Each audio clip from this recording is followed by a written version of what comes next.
Welcome to Bite Size Dental Marketing. Today I have Dr. Brent Cornelius. Dr. Cornelius, it's so wonderful to have you on the show. You're like a local celebrity here in the office. What is the new patient experience that has helped you build such a successful office?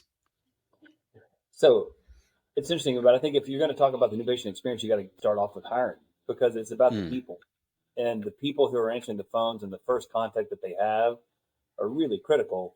So our first contact often is probably, what? They probably need 6 or 7 touches before they really think, oh yeah, I need to call that place. First one's likely coming from pain-free dental marketing someplace along the line Hmm. where they heard about us or they heard about us at a little league baseball game. But then when they finally make that call, we've got to make them feel like they're welcome. And we've got a team that's really good at that. And then once they get in the door, well, number one, we take on a lot of responsibility for them. We're going to check out their insurance benefits. We're going to do that on their behalf. We'll get back to them if there's any hiccups. We let them know about that.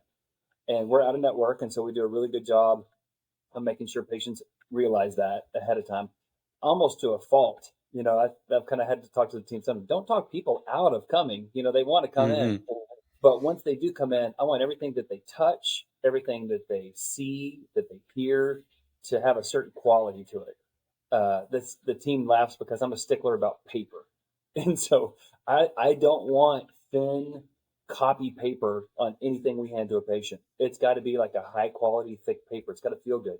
If you're going to give them a free pen, don't give them the cheapest pen that you can buy. Buy a pen that you would use. If it's a marketing tool, if it's costs 50 cents but it gets thrown away, then that's expensive. If it costs $2 but it's their favorite pen, it's cheap. Hmm. So Hmm. it's got to be about the what they see and feel. People hate when they walk into the dentist office and it smells like a dental office. So we've got a company we use called Scent Air, and I think for under $70 a month, we rent this machine from them, and they come in. They've got a just a it's a full notebook full of scents. You pick your favorite or you create your own. And when you walk in, there's a different scent that's blown into the air in that reception room, so it smells different. Everything that they sit on, want the furniture to look nice. It doesn't have to be expensive, but it has to look nice. So it's really about kind of setting the tone for that feel, how everything feels when they get there. Yeah, I, I love what you said about the hiring. I think the front desk is the least trained. You had to go to school to be a dentist. Your hygienist had to go to school to be a hygienist. Your chair sides had to complete. See, your friend, they just kind of get thrown into the mix, and that is such an important part of the process because to you that is 1% of the overall practice, but to the patient that represents 20% of the engagement, Yeah. maybe 50% by the time they visit, until they visit you. Hmm. And yeah, it's just such an impactful tool. When you do a new patient exam, so someone's called, they've appointed, they've come in, they've had a good experience. Your building is beautiful. Your waiting room is beautiful. Talk me through the new patient exam. So they've interacted with the front office first, and we typically bring most new patients in through hygiene. I'd say maybe 80%, 85% through hygiene, 15% or so. If they know they've got some significant issues, we bring them on the doctor side. But most of those come in through the hygiene portal, and we've got a ton of really good hygienists, and they're all different. Everybody's got a little bit different personality, so they do a decent job. Sometimes it's just who has an availability, but they'll also try to steer certain people to Hmm. certain hygienists, and so they're paying attention to that, right? We've talked about disc profile forever. Whether you're a D, a I, or S or C, and if you get somebody on the phone and you're trying to talk to them about you know, what the appointment's going to look and feel like. They're like, just tell me what time it is, how long is it going to be, when I need it. Oh, you need to see Wendy. Wendy's your jam. She's going to get you in. There's not going to be a lot of fluff. Now, if you're like, well, I'm terrified, and I have just always been afraid of going to the dentist. We need to get you in with Megan. Megan is calm, soothing. She's a little bit quieter, and she's what you need. So from the get go, it's about matching them up with the right person. But once they get in there, they're going to talk to them a little bit about their health history. They're going to talk to them about their background. We try to do an emotional exam, figure out are they here because they hated the way that their dad's teeth looked. They got jumbled as he got older, or he always had bad breath, or my grandmother lost her teeth, and I don't ever want to look like that. Figure out what it is, where they're coming from, and we don't spend very much time on that because it doesn't need to be like an Oprah. It doesn't need to be an interview, but 15, 20, 30 seconds about is there something that you really are trying to avoid? Not only are you here to get something, but is there something that you're worried about with your oral health that you just don't want to go down that road? And then from there, it's a matter of figuring out what it is that they're all about. Trying to read that patient. Do they want to know every little thing that's going on their x-rays? We've got some cool technology. We use the iTero for wellness scanners. So they're actually looking at a digital model of their teeth. So they can see what we see. We've got the intraoral camera so they can see that kind of stuff. But really, it's about feeling them out. How much information do they want?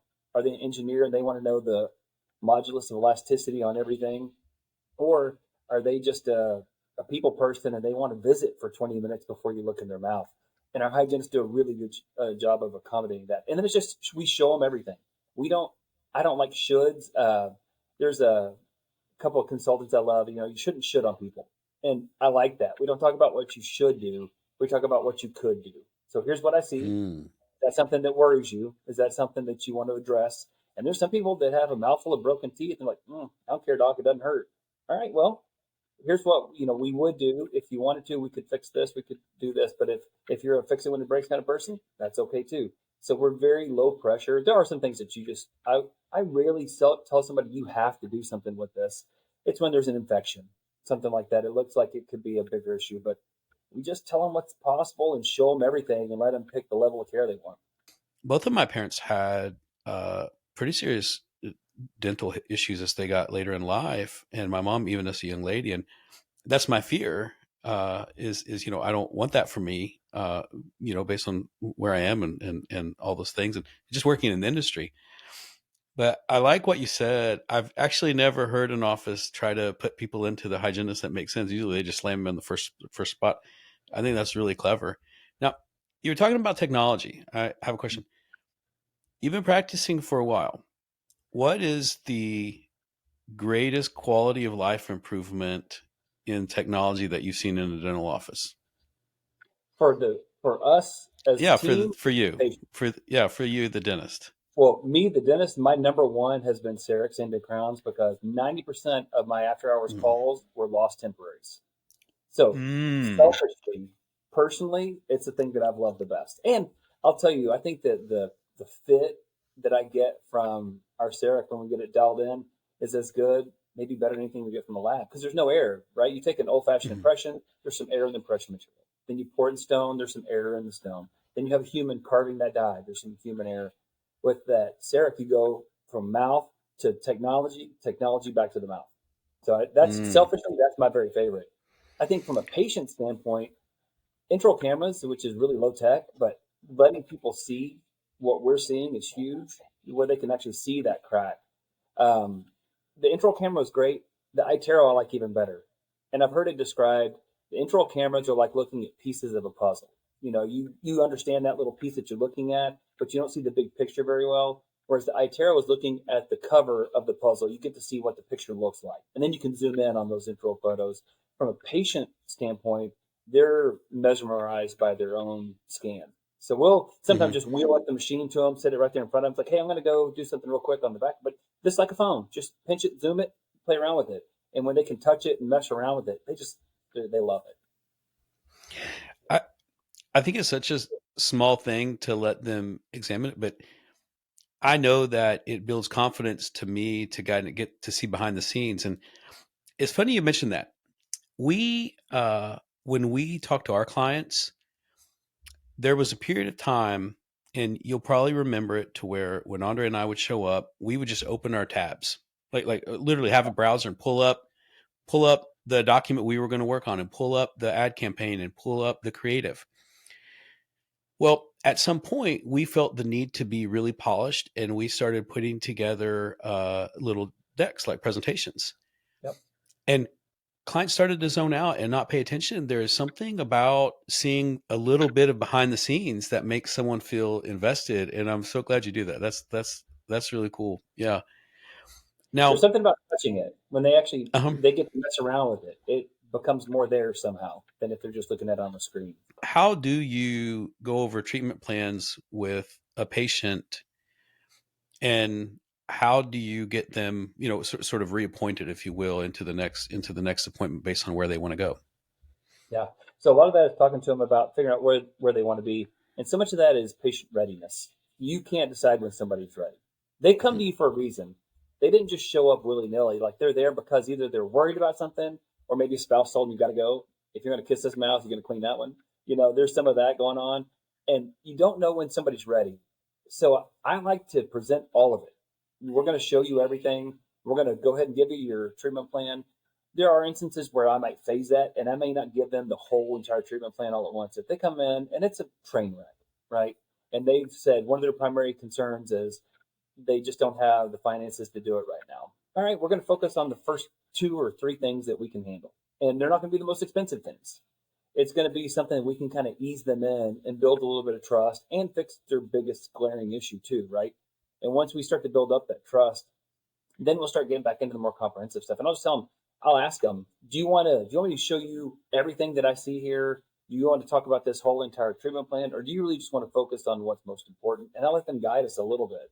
But once we've established that, and now we've agreed on what scope they want to tackle, we're going to go ahead. We're going to present that treatment, and in the treatment plan sessions, we've got a team that's really good at that. They're really good at going over that, and they don't feel salesy because they're not. They do Mhm. believe that what we're doing is valuable. They believe that the way that we do it is as good or better than anybody, and they believe that the patient needs it. And if they have that set of belief, really all you're doing is just helping them get what they need. They're really good at moving through there. I've had treatment presentation people in the past that they looked at that treatment plan, like, man, I couldn't afford that. So it's kind of here you go, and then they kind of sit back, wait for the reaction, and you can't be timid, you can't be shy, you have to be comfortable with that. And there's a lot to be said for just assuming that they're going to move forward. They're there for a reason. They want what you have. They want what we're doing. Mhm. So show them how to get it. If it's a financial issue, make sure you give them plenty of financial options they can work around. If it's a time issue, let's talk about how we can do this. If they don't have time to make it to the appointment, let's talk about sedation. You can catch up for a couple of years worth of dentistry in one appointment. And so they have a little bit of a grasp. Chelsea, who's doing that for us now, she's been a dental assistant before she was a front office. So she understands a lot of that. And it's very, very helpful for a patient to be able to ask questions and she actually knows the answers. I would say one of the biggest challenges that offices have in treatment is number one, I think you nailed it.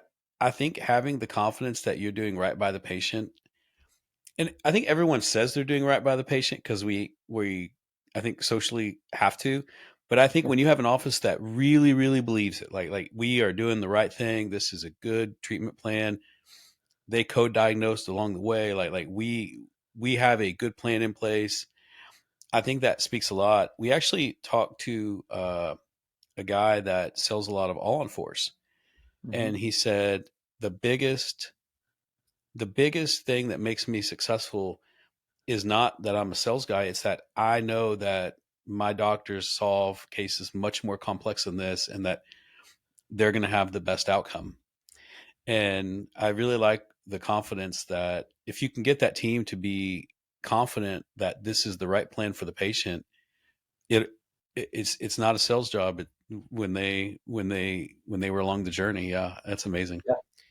Yeah. And some of that comes too from being honest with them. There's times where we've treatment planned something, we get in there, it's like, man, I don't know what I was thinking this day, but that's aggressive. We need to back off of that. Instead of that, Mm, we're going to do this. And when you do that, or for instance, one of the small things that we do with patients is that if we get in there and we diagnosed a two surface filling, it becomes a three surface filling instead. It feels like a bait and switch to me. So we'll go ahead and do the three surface filling, but we still only charge out for the two surface filling. And that buys a lot of credit. That you can say, well, man, you're missing out on one surface for the filling, but what I'm buying is credibility with my team. yep. They realize we're not in this just to make an extra buck. We told them something. We're going to stick to what we told them. And that's, they realize that this isn't an opportunity just to squeeze every penny out of a patient. We're really doing what's in their best interest. Yeah. Every year we do a fair amount of market research on how consumers perceive dentistry and how they find dentists. And most consumers, if they hear a dentist, they assume the band of performance is pretty tight. Like the Yeah. best dentist and an average dentist are very, very close in skill. Mm-hmm. Now, that's perception. You and I know that there's a big difference in the game. But let's just talk the perception.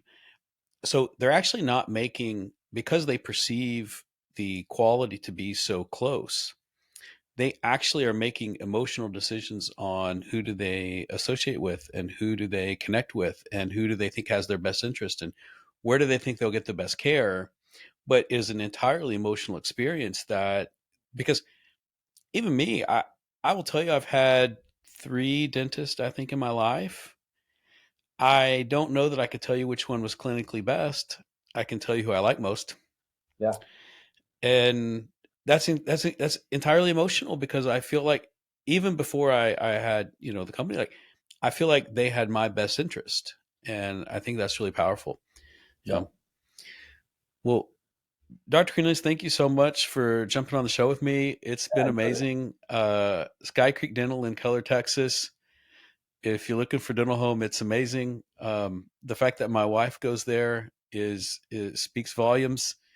Um, I would, but I have some political issues if I switched dentists. But I'm, but thanks again, and thanks so much for your time. I sure appreciate it. Yeah, thanks, Eric. Enjoyed it.